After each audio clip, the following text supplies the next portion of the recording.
Becky's first.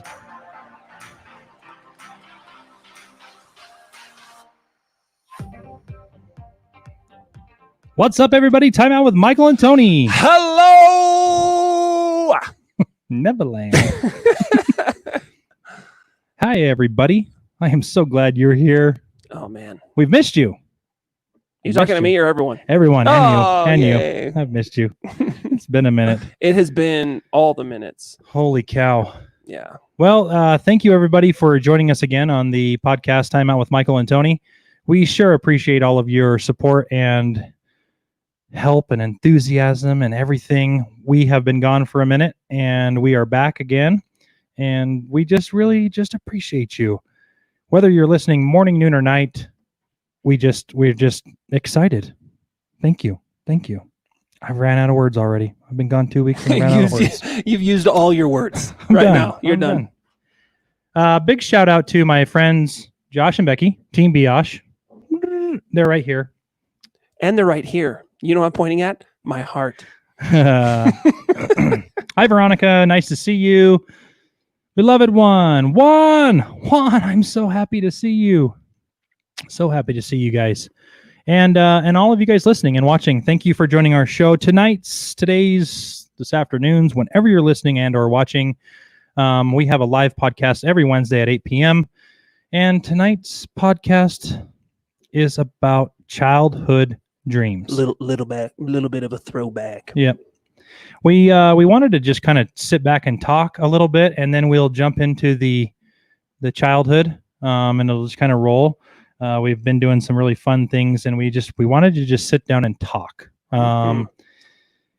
It's been, I mean, how you been? How's things? How's the life? And oh, cool, you got an ice A cube? whole ice cube just came out of That's this water awesome. bottle.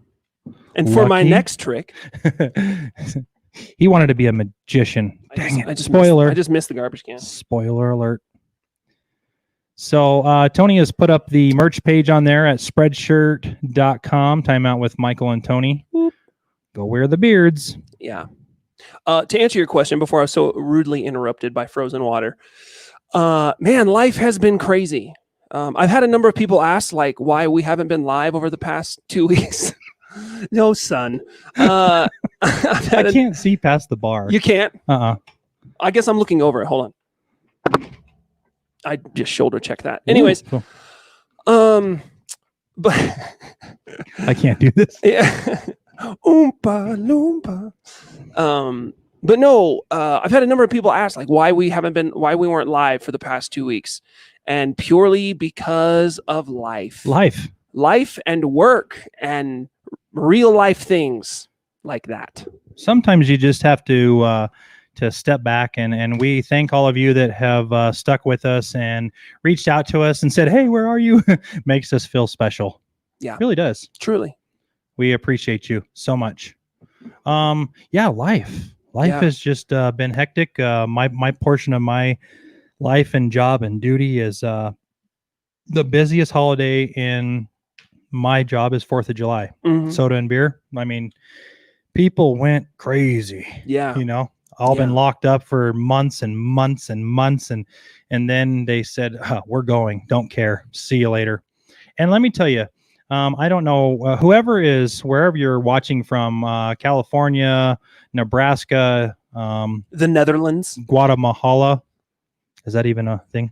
Guadalajara, Guatemala, Mariana Islands, something. Let me just tell you, people here that came in did a really good job of keeping their distance, doing social distance. We did have a rise in cases in our county after a few activities. I keep touching my nose. Great. Anyway, you gotta get the Rona. But I think there was a lot of other factors into it, and those, again, I think everybody that came that wanted to do it, it's there. But I want to say that I was really pleased to see everybody social distance, wear the mask when they needed to, not go crazy, and all the stores, did their part in keeping things disinfected, and it was really cool. I was really impressed. Yeah. So thank you all for everyone that traveled to Evanston, Wyoming to get to your outdoor destination, side-by-side fishing, boating, camping, looking for Sasquatch, skidooing. Is that a thing? Yeah, ski-doing. Ski-doing. On those boats, those motorized boats. Those boats with the device in the back to make it go. Yeah. The boat doesn't roll without the motor. Yeah. So it was kind of cool. So I think, again, I just was busy, swamped, crazy. I didn't know. I know my name today, and I know what day it is today. So it's been nice to kind of get that calm. We have one more holiday for our neck of the woods. It's Pioneer Days. We call it the Funny Fourth, because it's about half the size of 4th of July as far as what happens for us. And a lot of people still come up. It's on a Friday this year, so next Friday, and that means that all of Utah gets Friday off. So it's a 3-day weekend again for 4th of July. So it's gonna be intense. Little known fact: I never know when Pioneer Days are actually happening, and I'm just surprised every year when there's this massive influx of people in our town. I'm like, what is happening? And somebody's like, Pioneer Days. I'm like, oh, I'm going back home. Right? Exactly. So yeah, it's just been a different year. Yeah. Becky says, yes, it makes you proud when your community does good. Absolutely, Becky. I mean, it's nice to be able to have our community pull together, and even those that are coming into our community respecting what's going on. I think everybody that's in this wants this to go away. I mean, one thing after another just keeps happening. And we would just, it's never going to go back to normal. We're going to have a new norm. Yeah. But we'd like to go do some things and activities and things like that. And I think, again, people just did a really good job. So impressed with that. So moving into our episode today, whenever it is, there's sun still out, but it's nighttime. We want to talk about our childhood dream. And what I mean by that is, what did you want to become when you grew up? And I was talking to Tony about this for a little bit and asking him about, like, what did you want to be when you grew up? Are you there? If it wasn't, like, do you enjoy what you're doing? And as you're listening to this, think about what you thought as a kid. And when you're a kid, you have so many dreams. You have like, oh, my dad's a fireman, or my dad's a police officer, or a teacher, or mom's a nurse, or anything like that. And does that inspire you? Did that inspire you when you were a kid, that your parents or your aunt or uncle or friends were doing this and you wanted to do that? I can tell you right now that what I thought I wanted to be is definitely not what I am now. Very far away from that. Yeah. So, I think when I first started, of course, I wanted to be a police officer and a fireman, and that one thing, to be able to do that. And I was just so excited to do that. Juan says he wanted to be a paleontologist. What in the world is that? That's the dinosaur scientist. Okay, just making sure you knew. Yeah, of course Jurassic Park. Of course I knew that. He knows. He's smart, people. Okay, he's got an HD something. I've got an HD TV. Look it up on Google. Becky said, I always wanted to be in the military. Now I wanted to be a stay-home mom, wife, whatever, so don't have to go to work. Juan says he should have been a damn dentist. $300,000 a year. But Juan, so my uncle wanted to be a dentist, and he could not pass the test. He couldn't pass the test to get into dentistry school because it was so very difficult. And the problem, again, with dentists and doctors and lawyers, you don't make $300,000 right out of the chute. You got to build up your clientele. You got to have that clientele before you get there. So a lot of them, it's like a couple years, and some of them have to go into practices with other people so that they can build that up, and then they disappear. And Yeah. why are you smiling all creepy like that? Where you? No, I was reading what Oh. Becky just wrote. She said I mooched too much off Josh. Yeah, you do. That's really funny. No, you don't, Becky. You make masks Boom. and other things, amongst other things. You're a crafter. That brings in money. It might not be the millions that Josh brings in, but it's money. Right? Yeah. Yeah. I mean, Money's money. my wife brings in the millions and I make like dollars. Pays for our mac and cheese. Kayla. Thanks for our mac and cheese. Kayla. My wife just said I mooch off of Tony. You think she does? No. I'm this sole provider for our house. Yeah, but she But doesn't. she like runs the house. Yeah. Like Yeah. she's got a full-time job plus. Yeah. You know. She got to make sure the kids are happy. She got to make sure the house is in order. And then Yeah. she got to make sure Tony's happy too on top Yeah. of that. Like, so. Like I came home from work today. Like I left my place of employment and I came home today and now I'm at a podcast and my wife is still with the clientele she's been with all day. Yeah. So You know. props out to Kayla. Props out to all those moms that stay home, Becky, and keep those things, the house in order. I couldn't do it. I couldn't. No. I tried it and then I go crazy after a few days. There's no way. So props out to you. Yeah. I've got about 2.5 days in me before I start losing my mind and the kids start vanishing. Yeah. I have to buy like 3 rolls of duct tape. Yeah. It's the only way it works. Yeah, you do, Becky. I mean, you guys, you do. All the wives do. Yeah. And props out to those guys out there that do it as well too. I know a buddy of mine who is mom and dad, Yep. and he takes care of it all. And it's again, I don't think I could do it. I'd fail miserably. Yeah. Carrie takes care of all of that. Whew, thank goodness. I mow the lawn, Yeah. brush my teeth, and take a shower. Yeah. Eat the food. Yep. Yeah. So yeah, I wanted to, like I said, I wanted to be a police officer and a fireman, kind of early stages.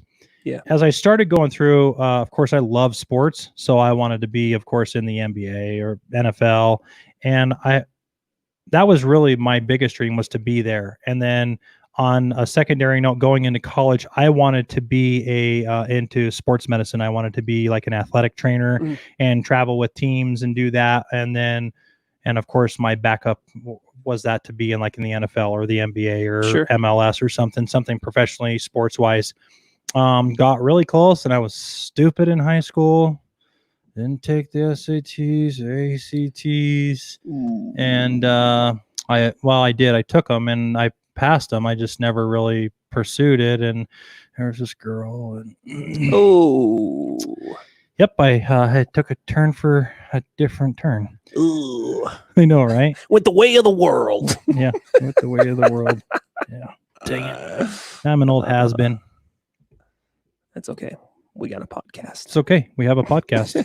What about you, man? What did you want? I'll elaborate after that. What do you want to be? Gosh. Okay. So the first career that I wanted to be, so my grandpa was a pastor, and when I was like 3-4 years old, I wanted to be a pastor. I don't really remember that all that well, but they have tons of pictures of me preaching to stuffed animals and stuff. When I grew up a little bit, I wanted to be a pro wrestler. I come from a big fight family, and didn't matter what it was. We would watch pro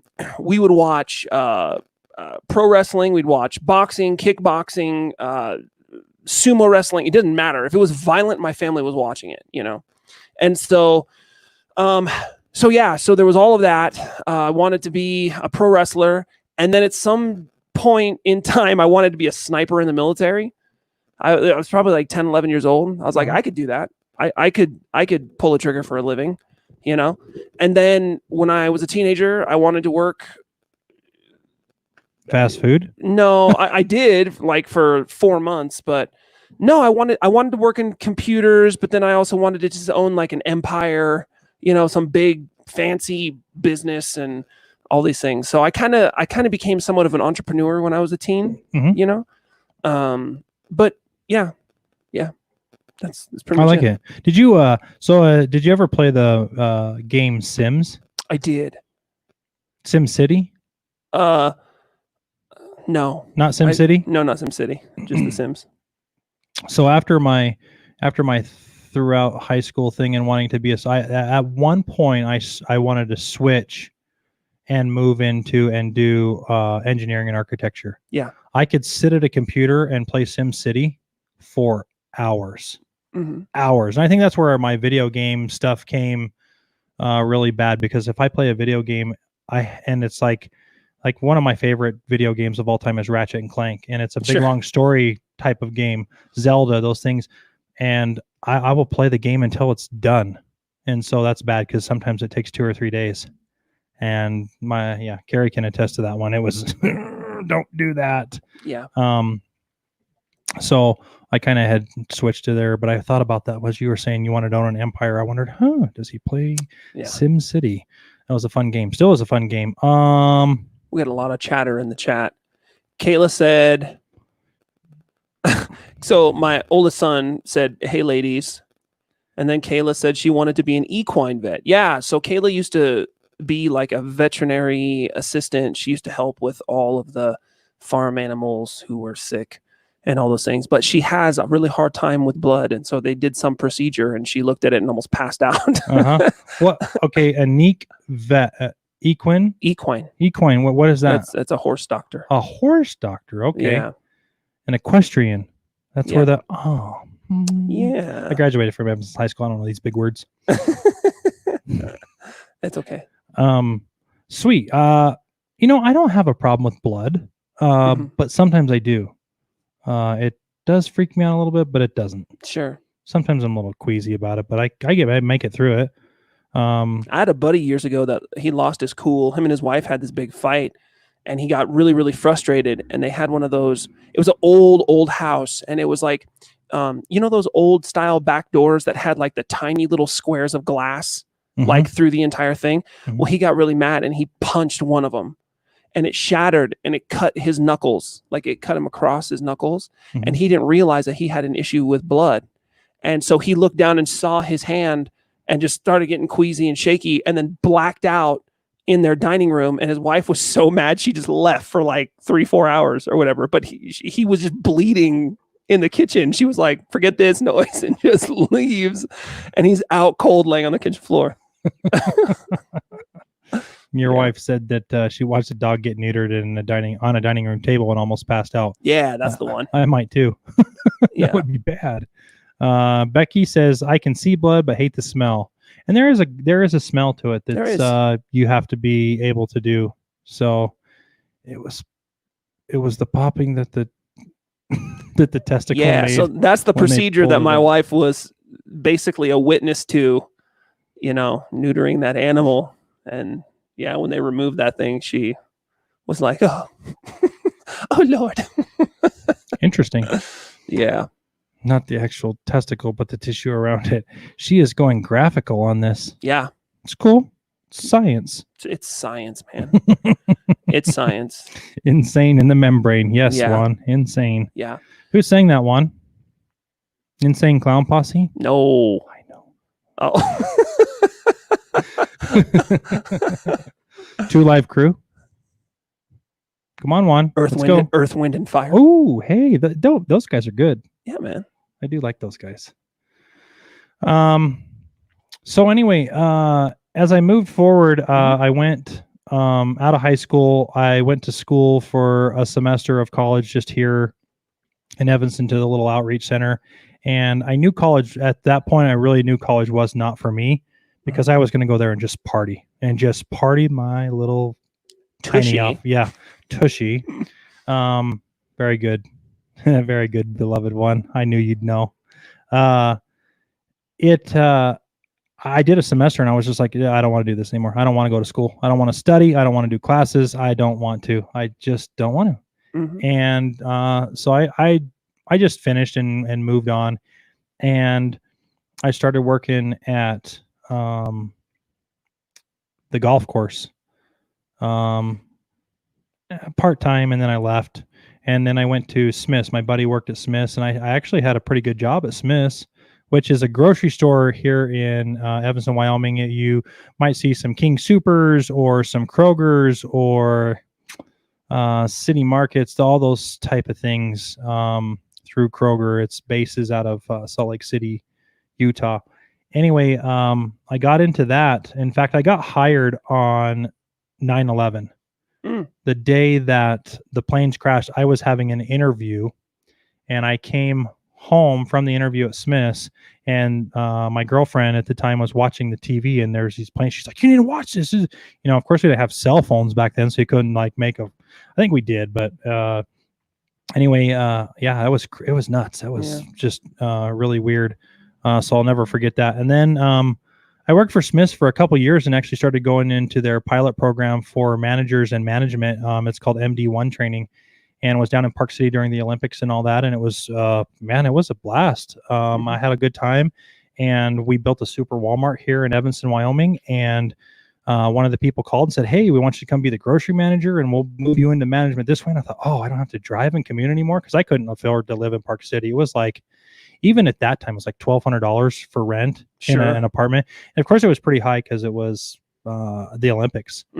But yeah, I came back up, and they're like, "Oh, you don't know how to use the handheld?" Well, yeah, but it's different programming. Walmart, Smith's, I mean, they're not the same. Right. I'll learn it. And they're like, "No, sorry." Really? I quit my job and everything in Park City that was really good and in the management program for you to tell me I'm now going to be a dairy manager? Like, really? Yeah. So I was pretty bummed. And then I just started working at Walmart for a little bit and kind of coasted for a second. Yeah. And that was around 9/11, around that time. Kayla was 10. Yeah. Juan was 18. Nope. Kayla was 9, she says. Becky was old on 9/11, and now I'm way older. Yeah. You're not old, Becky. Yeah. Whatever. So I remember, I realized I didn't mention something when I was going through that list. I had about a semester in my junior year where I was really gung-ho, and I was like, I'm going to become a marine biologist. And then I started getting into some of the science classes, the biology classes that I needed, because my high school had they had some thing, I don't remember what it was. It wasn't even like a full-blown program, but you could get like referred to somewhere, and they would like let you be with like the aquatic animals, and they would teach you on stuff and things. And then I took a semester of like an advanced biology class, and I went, wow, I really hate this. I couldn't do this. Even if I was getting a paycheck, I couldn't do this. I was like, nope, not for me. I'll go back to sniping. Yeah. I'm going to go back to sniping. Yeah, I was like, it's not for me, man. And it's not that it was like challenging. It was just like dry. It was just, everything was just dry. And I was like, nope, I can't do that. So then I got into, like later in my teens, I actually got a job working in Portland, Oregon. And I was making, for a 19-year-old kid, I mean, mind you, I only had like rent, a cell phone, car insurance, and my car payment. I had, and groceries, right?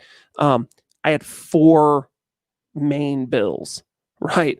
And I was making like crazy money for a 19-year-old kid. And I just partied all of it away.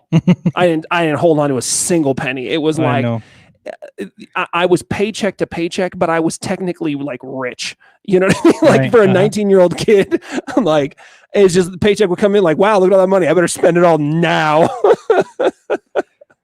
Oh yeah. I know that. Yeah. So 9/11, where are you at? Are you programming at this point? Or no, when 9/11 happened, I was actually dying of the flu. I was so sick. And I was renting a room because I moved out when I was 16. So I was about 16 or so when it happened. And See you, Veronica. Bye, Peace out. Veronica. Whoever you are. No, but I had the flu so bad, so bad. And my buddy's folks were kind enough when I moved out at 16, they rented me a room because I was working, going to school, and just living, right? Mhm. And it was like 3 days. I think it was like the 14th or 15th. Mhm. But I came out of my room, right? And I'm better. I can get up and everything, and I come walking out, and his dad's watching TV, and he goes, "I hope you're ready to get drafted." And I was like, "What are you talking about?" He goes, "We're going to war." And I was like, "Huh?" And I look at the TV, and there's just the Twin Towers, and they're smoking. And I was like, "Wait, what?" And they're just doing the recap of everything. So I sat down for like 2 hours, and he just scared me to death. He was just like, "Man, you should have joined the military when you had the chance. And now you're going to get drafted. You're going to be on the front lines. You're going to die." And I'm like, "No, what happened while I was sleeping?" Yeah. So yeah, that's where I was. 9/11. That's where you were. Terrified. Job wise, though. Job wise, I was working at McDonald's. Yeah. Actually, yeah. Or no, actually, when I was 16, I was working at a gas station. Yeah. I was working at a gas station. I was the car washing attendant. So cars would come, and they'd pull in my little bay, and I had to push the back end of the car like onto the little track, and then I'd hit a button, and it'd pull the car through. Nice. But I wasn't all that strong, and some of those rigs were huge, and so I'm like trying to push people's car, and I'm denting the side because I'm pushing so hard. And I'm like, that was there before. That was there before. Yeah. No, it's not my fault. See, the sign says we don't assume any responsibilities. Yeah, none.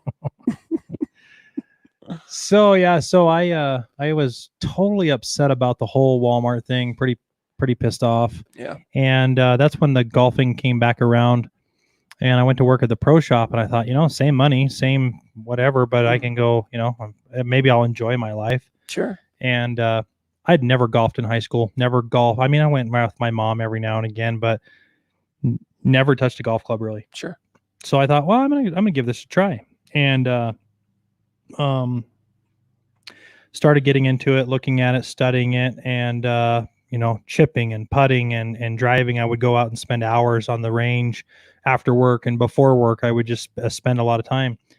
And my boss comes to me and says, you should think about going into the PGA program. And I'm like, I can't make the PGA. What are you talking about? He's like, no, like you can just run a golf course. You have to get a PG, you have to be a professional and go through the schooling and everything. And I could help you out with that. I'm like, that sounds really good. Like I'm going to run a golf course. Yeah. Yeah. That's what you do. Like, okay, I like it. So I started doing that. And unfortunately, the classes and the schooling were very expensive. And I wasn't making minimum wage. And I made maybe $1 more than minimum wage at the time. I think it was like $6.85 because it was like $5.25 or something like that. Right. I mean, I wasn't making good money. And I was getting a couple, tips here and there and stuff. And so I was just like, okay, maybe I'm done. So I got a part-time job in the wintertime working for Coca-Cola. And I was just a merchandiser for the stores. And so I would help a little bit at the pro shop and do some things.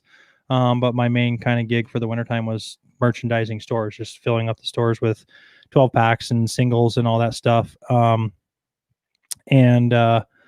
So I did that. And so the next year came and they're like, hey, we're going to give some raises. And I was like, oh, sweet, finally. So started to do that and started to get into the program. And it's so funny because I went to the golf course and because you have to go to a golf course that is credited through the PGA program, and you have to try out. Basically, you have to go score a certain score to get into the program and do all that. And so I get up and they're like, Sir Michael from Evanston, Wyoming, up on the first tee. And I'm like, oh, this is real. Yeah. Get up there. And the driving range is off to my left. And most right-handed swingers slice the ball and it goes from left to right. Yeah. It's like a baseball swing. So you get this big curve. And never in the 2 years that I had been golfing had I ever hooked the ball. So going from right to left instead of left to right. And again, I get the driving range is on my left-hand side behind me, and first shot off the tee box, right into the driving range, out of bounds. So I'm sitting on the tee box hitting 3. Yeah. Yeah. Missed it by 1. Dang. So I ended up playing again, and I did make it, did qualify, but still couldn't afford the schooling, and the city wasn't willing to pay for my schooling or anything like that, and I just couldn't do it. And so then I kind of was, I was at that point like I need to do something different. And my buddy Castle calls me, or sorry, my buddy Jeremy calls me, says, "Hey, there's this driving job. You can come drive and make really good money." I'm like, "Oh, sweet, okay." So when was driving, well, I had a ticket and their insurance wouldn't pay for it, so I was getting let go. And at that time, it was only like a 6-month difference. So I worked at the golf course for about 4 years. And Castle calls me and says, "Hey, there's an opening at Pepsi. You can come down and drive." I'm like, "Oh, I don't have my CDL." He's like, "We'll get you it." I'm like, "Really?" Okay. So that's where it kind of started. And then I kicked off and got my CDL, did really well. And I sucked at filling vending machines. So my boss, he demoted me and said, "You're going to merchandise in the stores again." But I stuck with it. I didn't get driver pay. I only got merchandiser pay. And I didn't get 40 hours a week. I was only getting like 30 hours a week. But I stuck with it. And the company was like, "Hey, you've stuck with it. And I think you've learned your lesson.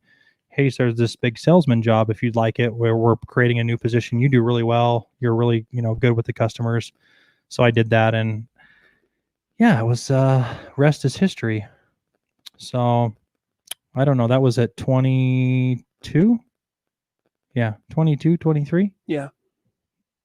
To you, where are you at 22, 23? 22, 23. So I was in Tualatin, Oregon. I was working for this company, and it was actually a call center. And I needed some quick money, and it was like a boutique answering service. So we were basically like virtual receptionists, right? So people would call in, and you'd get a little screen prompt, and it would give you the script, and you would answer for like hundreds of companies, right?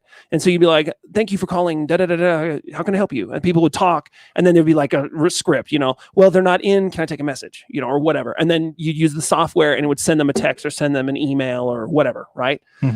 So I was there, and I met a lot of people, made a lot of connections, and then one day I get invited. I don't know how I did, but I got invited to go to lunch with the marketing team and the owner of the company. And I mean, you know me, I tell jokes. I crack jokes all the time.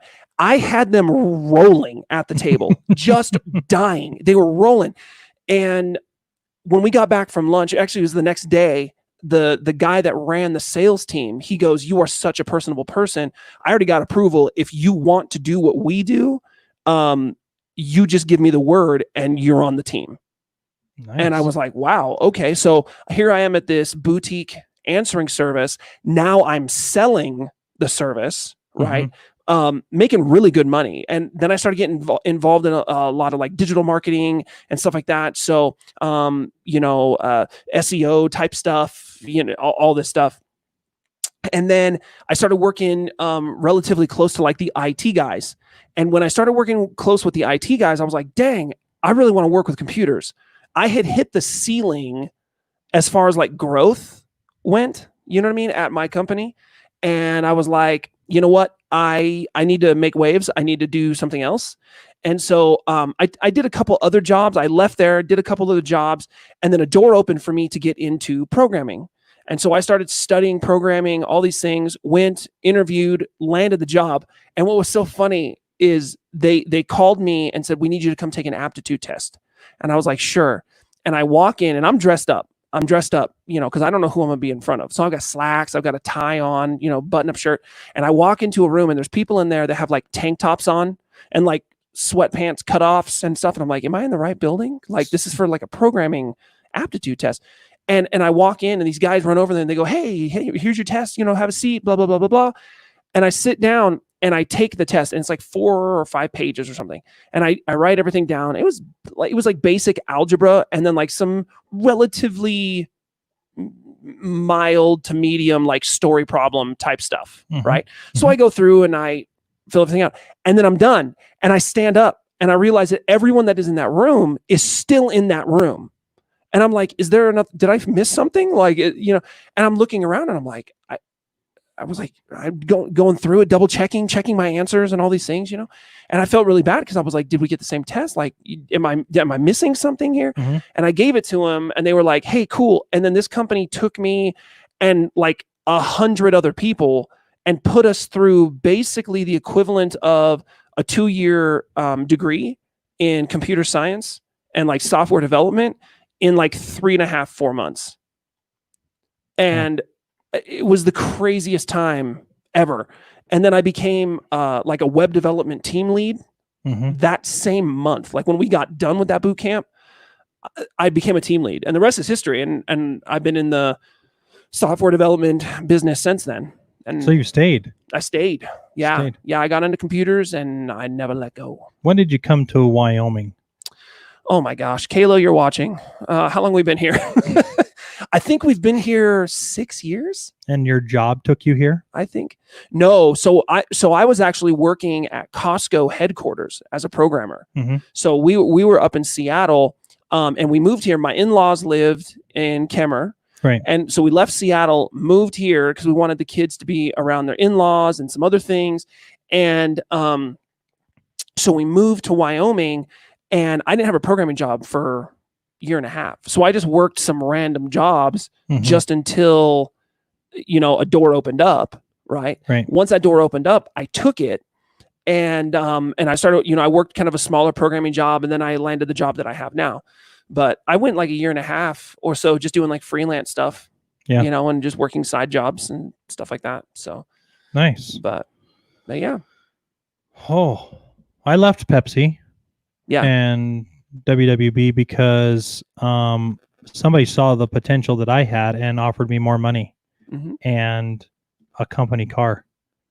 I was like, I'm awesome. 23 years old and you're offering me this? I'm ready. Yeah. Let's do this. Yeah.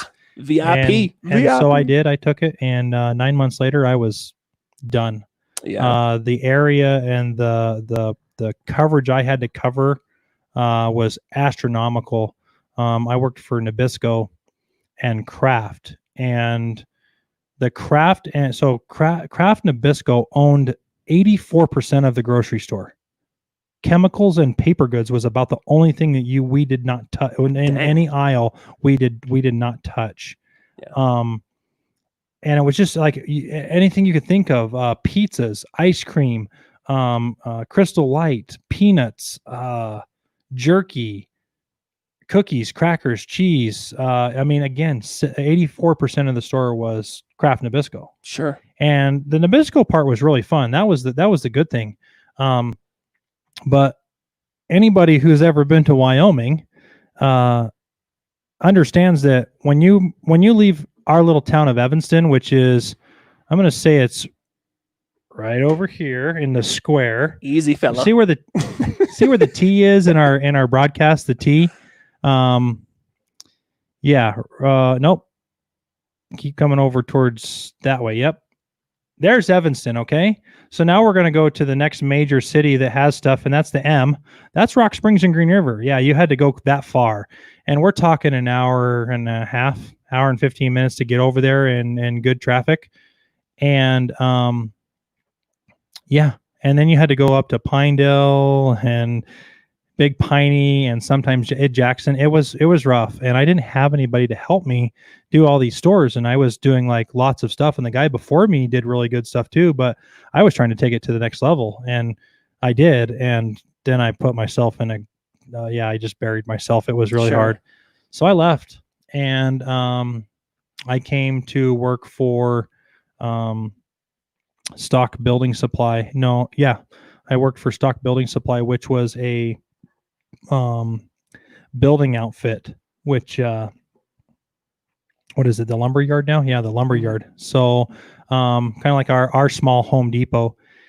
And then it went bankrupt, and so then I went to a car dealership and it went bankrupt. Dang. And I was like, crap, maybe I'm not cut out for work anymore. Maybe I'm just destined to be dumb. And I made a dumb choice leaving WWB. And so from there, I thought they were giving scholarships out left and right, money left and right for everybody to go to school. And so I went and talked to my mom, and so I was like, she's like, well, there's three major things right now that everybody wants to do, and which is really good in the industry. One of those is being a teacher. They need teachers worldwide. They still do. Yeah. Second is an accountant. Everybody wants to be, I wasn't smart enough to do the technology thing and the binary code and programming. Maybe I could be, but it just was not my thing. And I thought, well, accounting's good because I'm really good with numbers and I could do that. And then the last thing was the medical field. And I thought, oh, nursing and stuff like that'd be really good. So I got a job up at the state hospital, and it was really good. I went to school for another semester, almost two. I actually did a summer school, and now you're talking about the marine biology, and you did an advanced biology class. Yeah. So I basically did the same thing in a summer. So instead of a semester of class, I did a summer in like 6 weeks compact. And it was the worst class it was so hard. Yeah. And math and science come really easy to me, but that was a rough course. And I got through it. I got a B+. Tried to do all that, and I did. So then I got to the next part, and the state hospital was like, yeah, we're not going to cover your shifts and move your shifts around because you need to go to school. Well, wait a minute. You told me I could do that. That's what I'm here for, like to be a nurse with you guys. And they're like, no, sorry. And so at the state hospital, unfortunately, you have a year to be tenured there. Okay. And if you're on probation, basically, and at any time they can just say, see you later. Sure. And I was like at 11 months, and they're like, see ya. Jeez. So from there, I jumped down to Verizon, and that was actually really fun. I loved doing that. I was back in sales. I really did like the sales bit. And that was going really good. And then it just started to kind of, the companies broke up and was going in a different direction.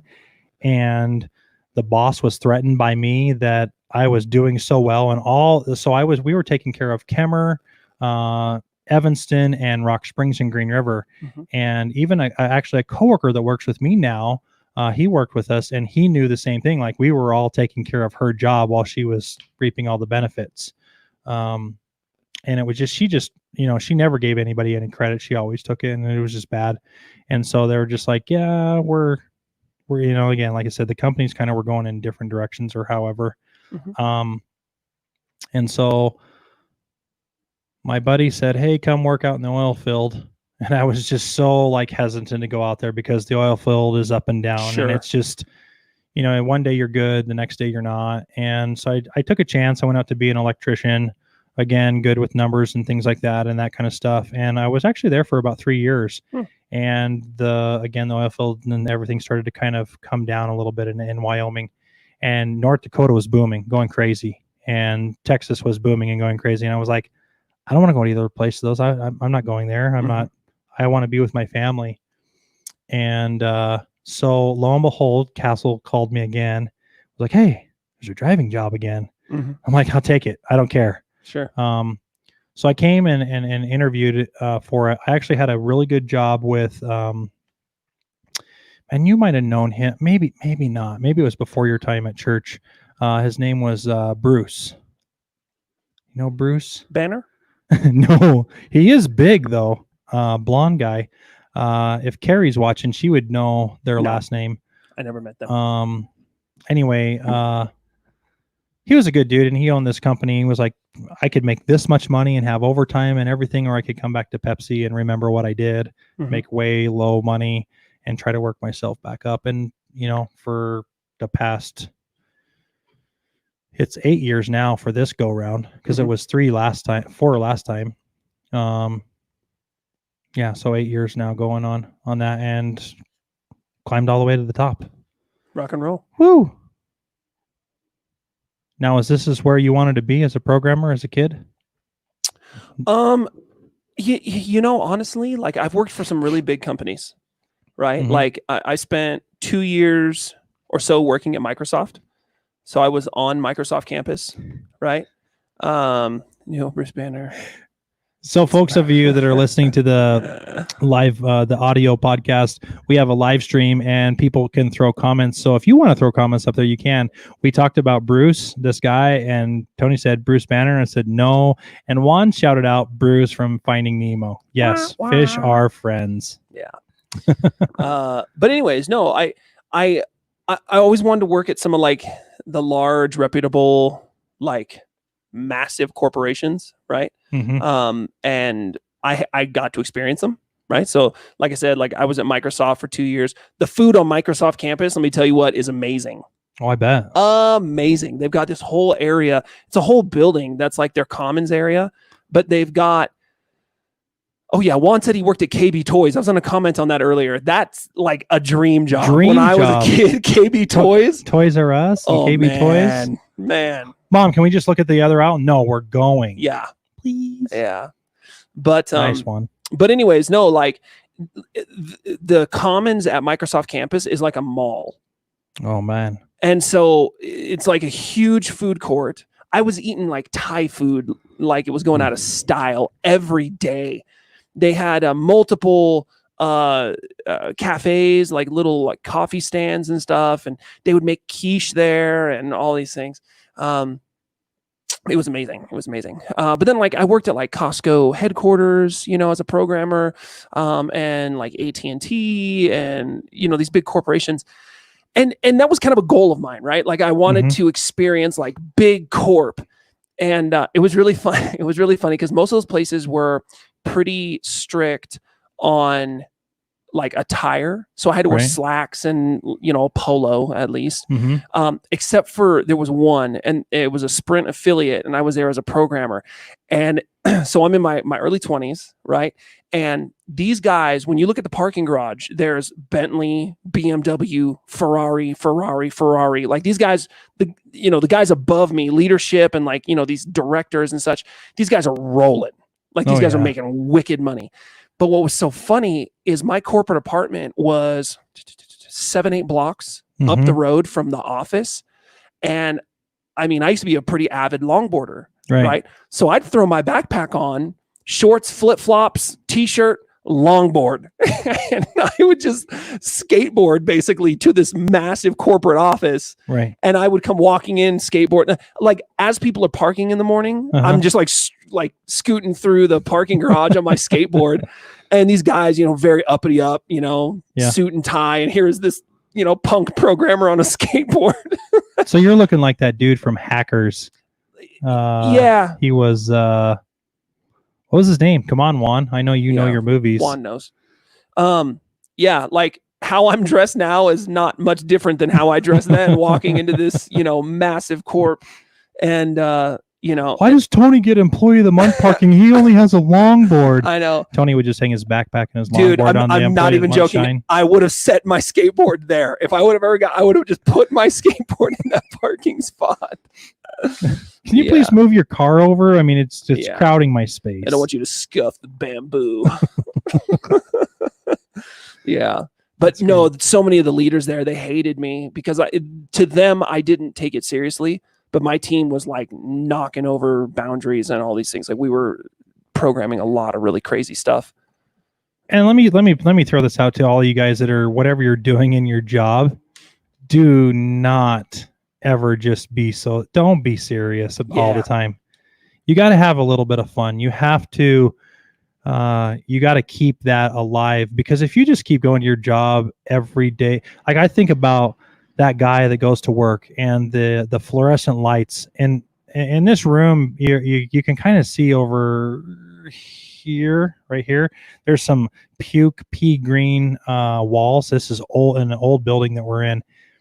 And I think about those walls and those lights and things going bzz, bzz, and the flies going around. And you just walk in and you're like, white shirt, unbuttoned, half tie, cocked, and you get your coffee and it just comes out like mud, and zzz, you hear like that was the scariest thing for me growing up. Like I don't ever want to be in corporate America like that. Sure. Like I want to have fun at my job. And so I think, big thing for everybody when you're growing up and you're and we're still growing up, trying to figure life out. Yeah. Don't be so serious all the time. I mean, your coworkers and your bosses, don't be like completely off the wall, but you have a little bit of fun. Yeah. People enjoy it. It breaks the ice. It pulls that stress level off. I mean, Sure. it's I just had to say that. Yeah. So So random bit of information. So that same office, talking about the lights and stuff. So when I landed that contract mhm. for that company, I'm there day one, and they're giving me a walk around the office because there's like a loft area where all the programmers sit, and then all the business people and other programmers are down at the bottom floor. I walk in the building, and when they took me through the main door, I go walking through, and it was so bright, and there were lamps, but like panel lamps, and they were seated like this at like a 45-degree angle, and it was a panel, and it was sitting on multiple desks all around the office. Mind you, I'm in Seattle, Mhm. right? So you have a lot of people up there that suffer from the weather depression, Right. whatever that's called, seasonal grumpy grumps, right? Yeah. Mhm. And so, but I walked in and I was like, holy cow. And some people had sunglasses on at their desk. And I was like, what in the world? And that was my first time ever seeing happy lamps. So those lamps that put off the UV rays and all that jazz, so people get their dose of vitamin D and all that jazz.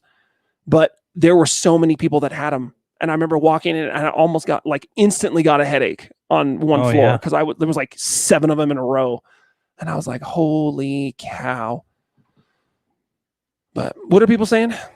Juan said Jack Johnson CD2, that's his go-to karaoke song. He said no one has life figured out except for Jesus Christ, our Lord and Savior, of course. Bam, amen. Thank you. Preach. Kayla says my coworkers puke and poop on me. They cry often also. They fist fight often as well. HR is usually out in the office when this happens. My wife is calling me HR. I was actually just about to say you should talk to HR, and then I Homeroom? realized Homeroom? I'm Is that what that means? human resources. Oh, I thought it was homeroom. Whoops. Honorable Retard? rejection. I don't know. Something funny here. Something funny. Something funny. So yeah. I can honestly say I wouldn't trade what I do for anything right now. I know I tried to be a police officer several times in the last 10, 15 years. And I think I still would really enjoy that, just because I like working with the public. Maybe not the crazy public, but I'm okay. I could do that.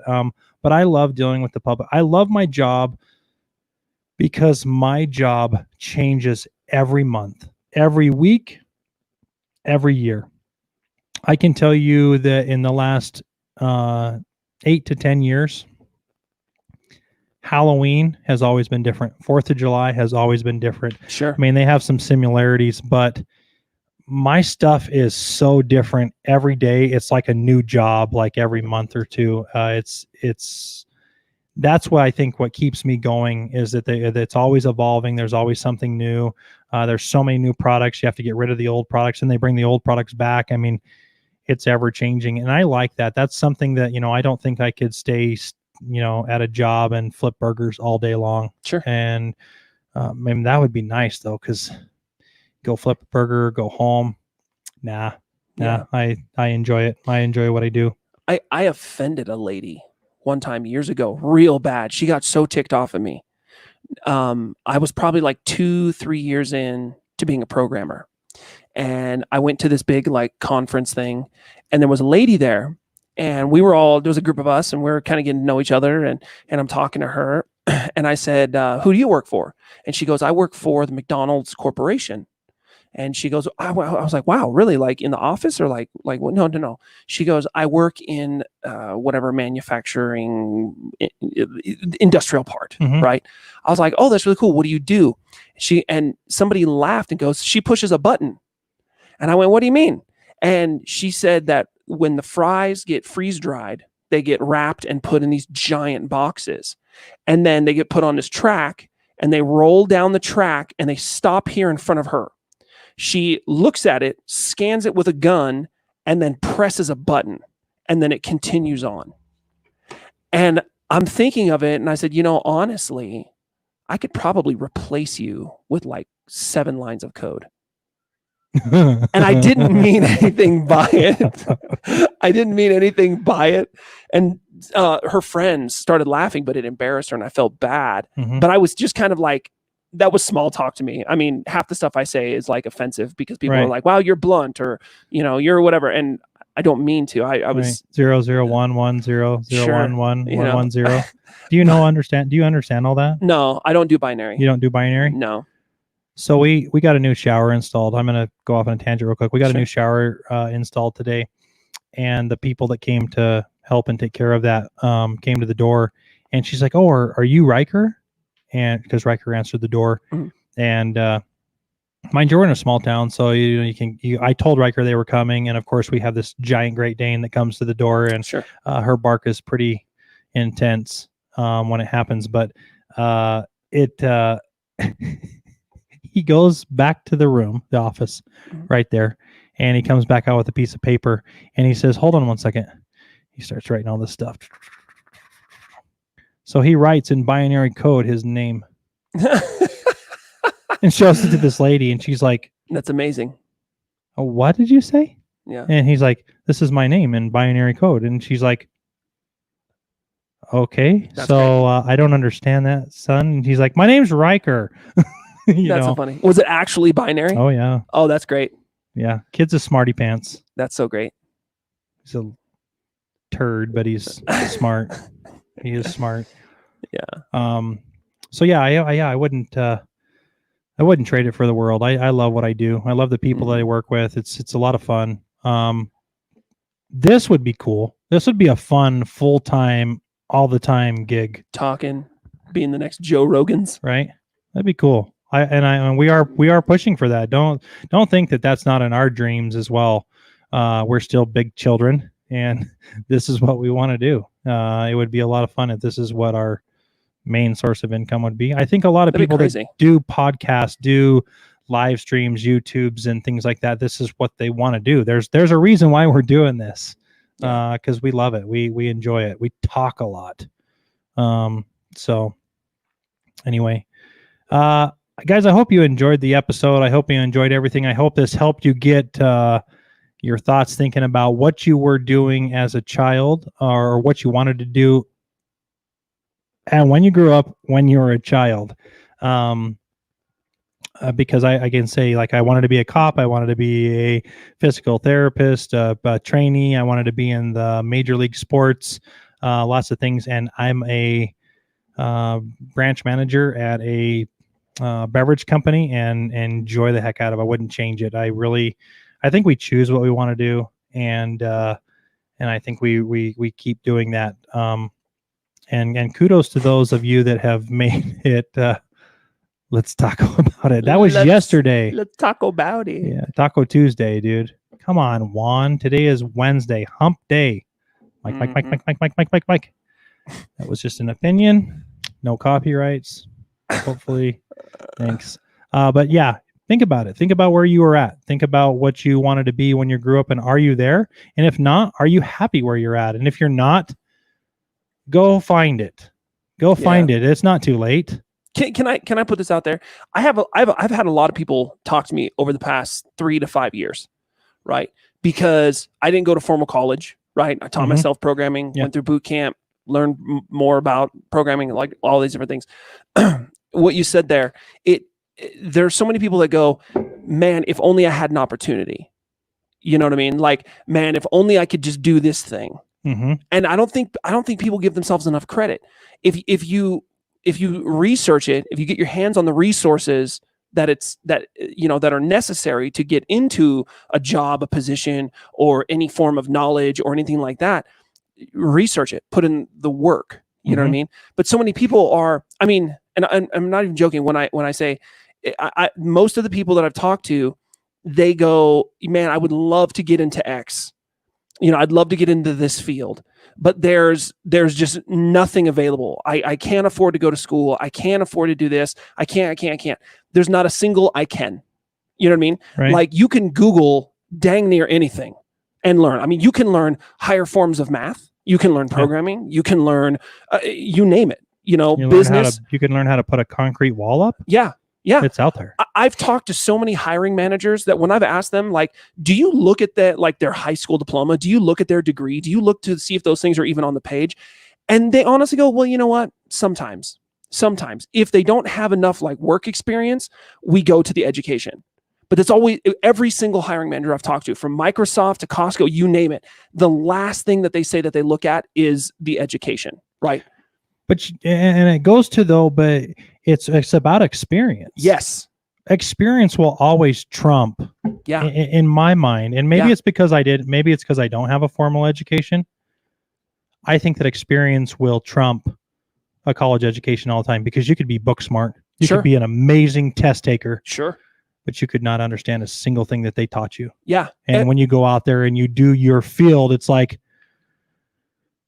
where's the book at? What did chapter 7 say about, anthropology? Like, seriously, experience is a huge thing. Yeah. And I think if I've always told my boys, I want you to go to college. If that's what you want to do and go get an education, I want you to go do that. But there's also a trade school. There's also, again, work experience, life experience. Yeah. And that will get you just as far, because again, when I'm looking through applications and things, and mind you, I don't have, this giant office building and things to run, but I do have some important jobs, some key positions, and I'm looking at what they did before. And do they have a high school diploma or college degree? Obviously, my stuff doesn't really require that, but sure. I do glance over that, but I'm always looking at work experience, where you've been at before, what you've been doing, how long did you do that? Yeah. How does it relate to our field? And I think that's a huge thing. I'm glad you brought that up. Huge. So many hiring managers, same group of hiring managers that I've spoken to, they say if somebody passes on a resume and there's a link to a portfolio, that's what they go after. Because they want to see, hey, anyone can talk themselves up, but can you walk the walk? Do you truly have the chops to do what you say? And that's kind of where, the proof is in the pudding, right? So to speak, right? Absolutely. But yeah, I've talked to so many hiring, HR people, hiring managers, you name it. And a lot of times the last thing that they look at is the education. Unless, like I said, there's not enough job experience, then they go, this person has a bachelor's degree in this. Okay, then they probably know their stuff. Right. You know what I mean? But they want to see that experience. They want to see what it is. And I'm going to put this out there right now too. I know we're kind of, running a little over, but I want to put this out there too. You mentioned trade schools. So right now there's a few really popular jobs to have. Programming is turning into this. There's a massive tech bubble, bubble, because you've got, online training, boot camps and all these different things. Everybody wants to build websites. Everybody wants to build mobile apps. Everybody wants to be in IT. And these, it's a huge bubble right now. I have friends that are plumbers, that are electricians, that are into like wastewater management, that are into, you name it, the trades. That field is suffering because no one from our generation is going that way. Right. Everyone else is doing everything else. Right. But now the trades, by the time our kids are working, trades are going to be paying like double, if not triple what they are now, because the demand is going to be huge. We talk, we don't really talk about college and stuff, but my kids will say all the time, I want to be this when I grow up. I want to be this. Maybe I should go to college. And we've told them what a trade school is. We've explained these different things. Hi, Rosa. Sorry. Hi, Rosa. But anyways, but my kids, I've got one kid that keeps bouncing between, like, I want to own a construction company. Like I want to build houses, and I want to work on roads, and I want to do all these different things, I can get some of this through a trade school, and I can do blah, blah, blah, blah. You know what I mean? Right. And so we kind of put that bug in their ear so it can kind of be something that they think of and research and all these different things. Look, college is not for everybody. And, and if you're going to go out there and waste $60,000 to go to college, and then not know what you're going to do, now what are you going to do? Right. Same with the trade school. Don't go waste your money and go do that and then not, again, if my kids want to go to college, I'm going to support them 100%. If they don't want to go to college, I'm going to support them trying to do something different, trade school or, Riker, again, the kid is the numbers thing, the YouTube thing, that computer tech is in his mind. Mhm. And I think that the technology, that way he's going. I am very, very good with technology, and that kid's just as smart as me, and he's only 10. Yeah. So I'm okay. He's going to go far. So that's really cool. But anyway, yes, if you want to do something, if your dream is to do something, go do it. Go find it. Boom. Go pluck it out. Now is the time. With all the crazy crap going on, now is the time to go out and find what you want to do. No time is better. Yep. Really. It's the time to go out there and grab what you want to do. I love what I do. God gave me a good gift to talk and to be in front of people, and that's what I'm doing. The trick is getting us to shut up. Yeah. If you remember in the beginning of the episode, I lost a little bit. I'm back. Just give me a minute. So, hey, thank you for joining our show. Thank you for listening. Thank you for supporting us. Check us out on Facebook, Instagram, YouTube. What else? MySpace. MySpace is out there. Zynga. Yeah, we're out there. Apple Podcasts, Google Podcasts, Podbean, iTunes, iHeartRadio, Spotify. We're with the big dude, so that's cool. And we of course we're on Hushka. You can listen to us on there. Google us, you'll find us, you'll hear us. And if you missed the live episode, just go back on YouTube and or Facebook, and you can rewatch it and enjoy our talk. Today's thing was childhood dream. Hopefully you're living that. Hopefully you're teaching your kids that too, to live their dream, make their dream come true. I know I didn't. I mean, wait a minute. Yep. See you guys later. Bye-bye.